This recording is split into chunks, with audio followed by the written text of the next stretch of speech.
Toda terça-feira eu abro para as perguntas lá no meu Instagram, vocês já sabem, e eu recebi uma pergunta da colega que queria saber como encontrar o nicho certo para si dentro do biscuit. E hoje o vídeo é sobre isso.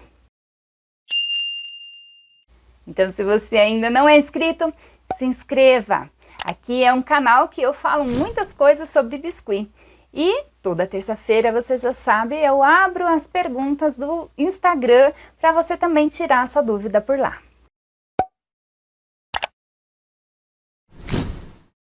Então, quando a gente começa no biscuit, a gente encontra um mundo imenso de possibilidades, de oportunidades, de peças maravilhosas que a gente se encanta. E no fim a gente nem tem técnica ainda, mas a gente está tão encantado, tão absorvida, né, por aquele mundo, que a gente esquece que a gente não sabe fazer ainda e a gente quer fazer, né, tudo.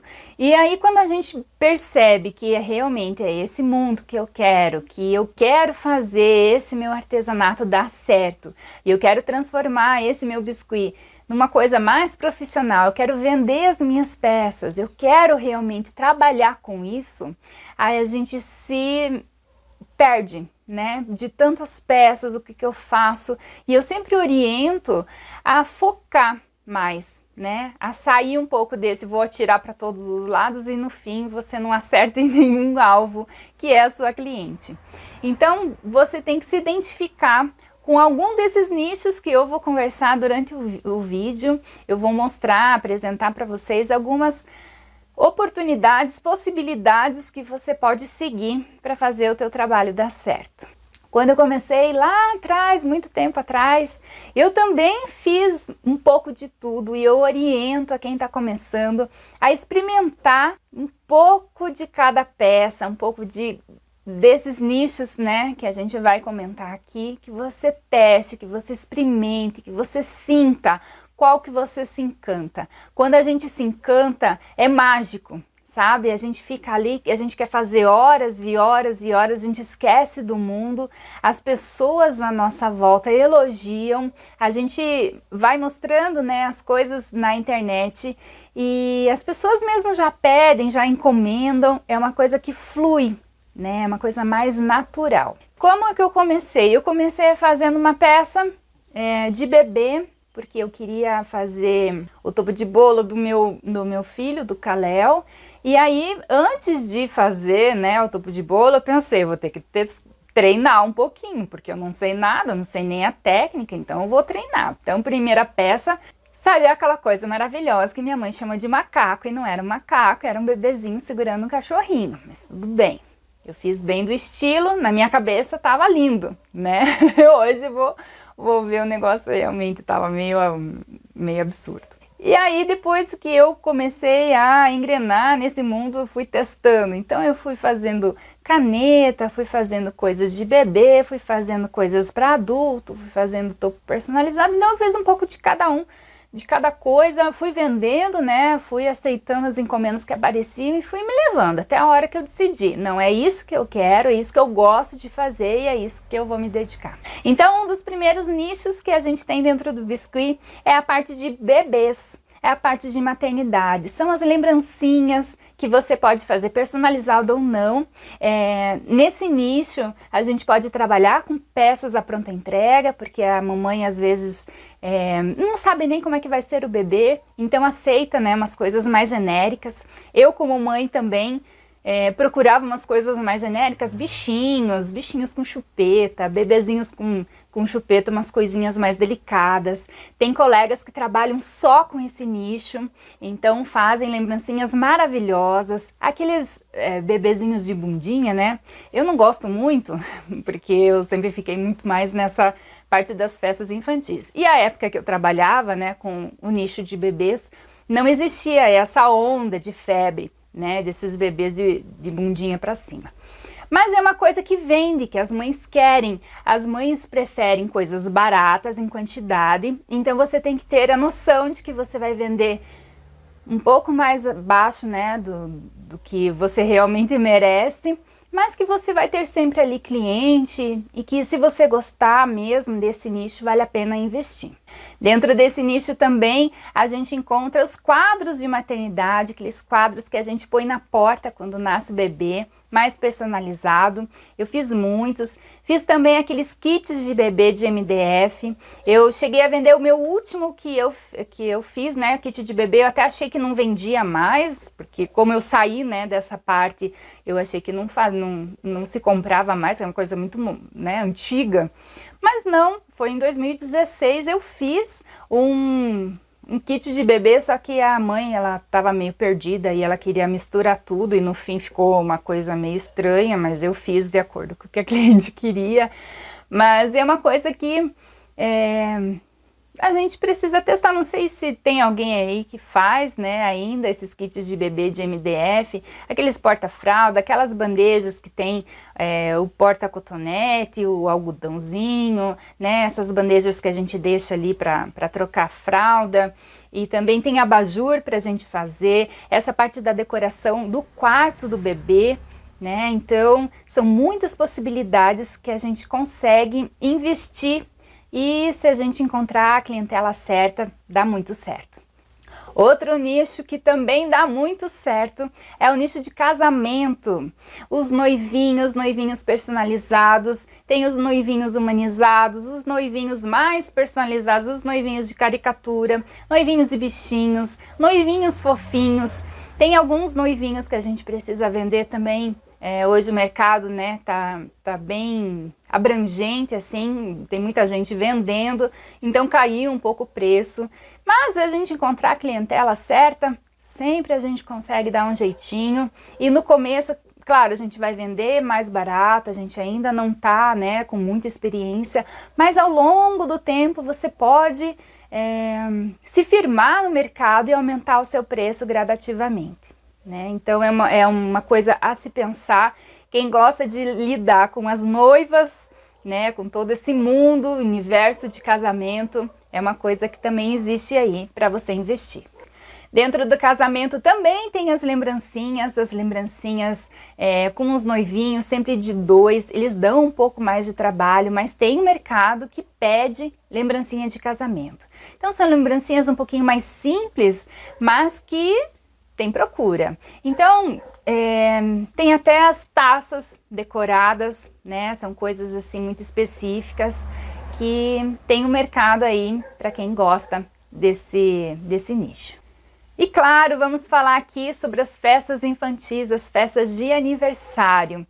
Todo esse mundo mágico das crianças foi esse nicho que eu escolhi, que eu estou trabalhando há muito tempo já, e que a gente pode trabalhar tanto com as lembrancinhas, os tubetes, as caixas, os porta-doces, os enfeites de mesa, os topos de bolo, as velas decoradas.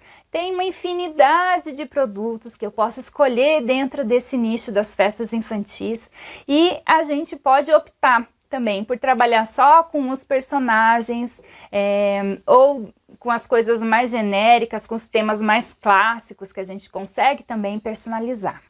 E aí dentro das festas infantis, eu vou passar para um nicho que são dos topos personalizados. Os topos personalizados, quem opta, né? Porque às vezes a gente fala assim, eu não gosto de trabalhar com lembrancinha, o meu negócio aqui é trabalhar com peça única, eu gosto de trabalhar com personalizado. Então dentro desse personalizado, você pode trabalhar com os topos, né? Os topos para batizado, o topo para festa infantil, trabalhar com os topos de casamento, os topos que são para debutante. Tem também nesse nicho dos topos personalizados aqueles bonequinhos mais específicos de personagem. Tem os funcos, os chibis, aquelas coisas mais específicas. Tem um mundo imenso que você pode investir. Dos heróis, né, dos personagens de filme, de livros. E tem um público bem geek que adora esse tipo de personagem. Então, também vale a pena investir. Só que assim, quando você for optar por topo personalizado, eu indico, oriento a não ficar só em um nicho. porque alcançar o tanto de volume de clientes que você precisa durante o mês para você, né, ter um salário razoável aí no final do mês, você precisa de um volume muito grande de clientes. Diferente das festas infantis que a gente trabalha com as lembrancinhas, quem opta, né, por trabalhar com as lembrancinhas, às vezes com um pedido a gente já fecha o mês. Né? Com 1 ou 2 pedidos a gente fecha o mês. Os topos personalizados a gente vai ter que correr mais atrás de cliente. Então são várias clientes que a gente precisa ter aí durante a semana. Então trabalhar com topos variados, de modelos variados, tá tudo bem. Eu trabalho um pouco com o tibe, daí eu trabalho com um noivinho, daí eu faço um casalzinho de bichinho, daí eu vou lá, faço um topo de batizado, daí eu faço um topo de debutante, aí eu faço um topo de bodas, também tem muita gente que procura, né, o topo personalizado de bodas. Então são várias opções que você pode pensar em trabalhar também. Outro nicho bem legal dentro do biscuit e que muita gente ama são as peças utilitárias para decoração da casa, principalmente para decoração da cozinha. São os potes, os ímãs, chaveiros, decorações de vaso, são todos esses outros itens, né, que eu não citei, como enfeite de chimarrão ou como canetas, como quadros, enfim, toda essa outra parte que a gente faz um pouco mais variada, que a gente tem que abrir mais o leque. Tem gente que consegue trabalhar só com os potes decorados de cozinha. Dá certo? Dá. Tem gente que ainda gosta? Sim. Você tem que encontrar, sempre isso eu falo, você tem que encontrar a sua cliente certa, a clientela ali que te conhece.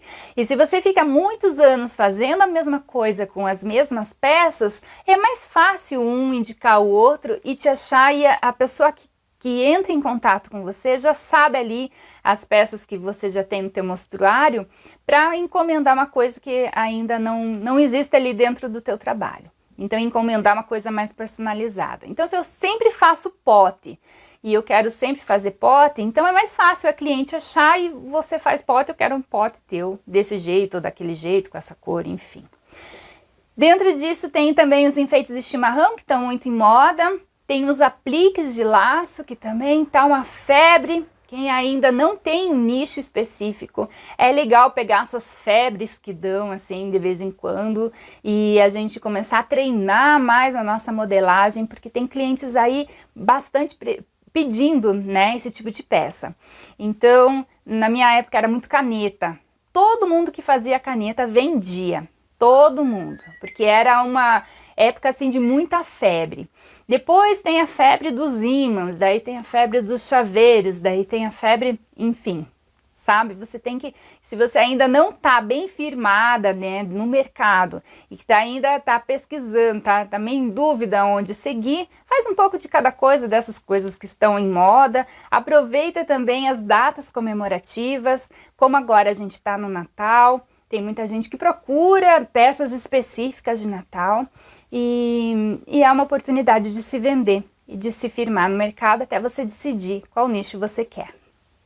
Outro nicho que também existe aqui dentro do biscuit, tem muita gente que opta por trabalhar, são os moldes. Então vender os moldes, fazer os moldes, ter uma loja só de molde, tem muita gente que critica. Ah, esse comércio de molde, todo dia tem molde novo, mas é uma opção que as pessoas que trabalham com biscuit ou não, né, que pegam pessoas para fazer ali a matriz do molde e acaba vendendo, enfim, é um nicho que você também pode trabalhar. Outro nicho que também você pode trabalhar e pensar, né, em seguir são os cursos e aulas. Você pode ser uma professora, né? Você pode dar cursos em lojas de artesanato, você pode dar cursos na internet mesmo, fazer o seu próprio curso, ou até mesmo aqui no YouTube, né? Você pode trabalhar com isso. Só isso? Sim. Mas aí, na minha opinião, tem que ser assim, você tem que se dedicar bastante, né? Para você conseguir ensinar alguém, você tem que saber, pelo menos o mínimo, né? Então, eu acho que para dar certo esse negócio de ser professor de curso, né? Tem muita gente que trabalha com as peças grandes, porque através das peças grandes a gente consegue aprender as técnicas para usar nas peças menores. Então, saber das técnicas, se dedicar né, a ensinar, e se você tem esse dom de ensinar, é uma opção que você tem, né, para você seguir. E a última opção, que eu deixei aqui por último, é você trabalhar com loja, para você vender produtos ligados ao nicho que você trabalha, que é o biscuit aqui que a gente está falando. Então você ter uma loja virtual que você vende os moldes, que você vende as ferramentas, os materiais que a gente tem, né? Então você tem que já estar ali dentro do meio do biscuit, para você ter os contatos certos. Quem sabe, né? Abrir uma loja aí física no seu bairro, na sua cidade, e ser uma pessoa, né, que disponibiliza. O nosso meio aqui do biscuit, ele é muito restrito, ele é muito pequenininho, e a gente tem dificuldade em encontrar materiais, né, pro biscuit mesmo, direcionado a só a nossa área. A gente às vezes sente falta, né? Aqui mesmo na minha cidade tem várias lojas de artesanato, mas dentro das lojas de artesanato tem um cantinho, às vezes são 2 prateleirinhas de coisa de biscuit. Encontrar uma massa mais específica é muito difícil. Então é uma coisa para se pensar, se tem procura aí na tua cidade, ou mesmo vender hoje em dia, né, com a internet, vender virtualmente. Se você gosta mais de lidar com essa parte de empreendedora, de loja de comércio, né, tem a parte da nota fiscal, tem a parte do frete, né? Tem o Sebrae aí para ajudar essa orientação para quem quer vender produtos específicos para o biscuit. Então eu falei aqui de 8 nichos que são, né, bem abrangentes. Dentro desses nichos tem coisas bem específicas e que a gente acaba, né, se perdendo de tantas opções que a gente tem. Eu escolhi, dentro desse mundo todo, trabalhar com as festas infantis, mas eu estou agora num processo de mudança. Por quê? As minhas crianças cresceram, eu não tenho mais contato com os desenhos, eu não sei mais o que está passando, eu não tenho mais contato com os personagens, meu mundo é outro. Eu estou pensando em reavaliar isso dentro do meu futuro próximo e ver o que mais eu consigo me encaixar. Trabalhar talvez com peças à pronta entrega seja uma opção também, se você, como eu disse, encontrar suas clientes certas, né? Tudo isso, se a gente não conseguir vender, não vai valer de nada. Então também saber divulgar, também saber para quem vender, como vender, essas coisas também ajudam, porque se a gente ficar só fazendo, né, as peças que a gente quer não conseguir vender, a gente não vive disso, que é o nosso objetivo. Conta aí para mim, qual desses que eu falei que você se identifica mais, qual que você trabalha, ou se você faz um pouco de tudo, se você está conseguindo viver do biscuit ainda, ou ainda é uma realidade muito distante. Eu espero que esse vídeo tenha ajudado as pessoas que estão aí com dificuldade nesse sentido. E não esquece de deixar seu like. Te aguardo no próximo vídeo.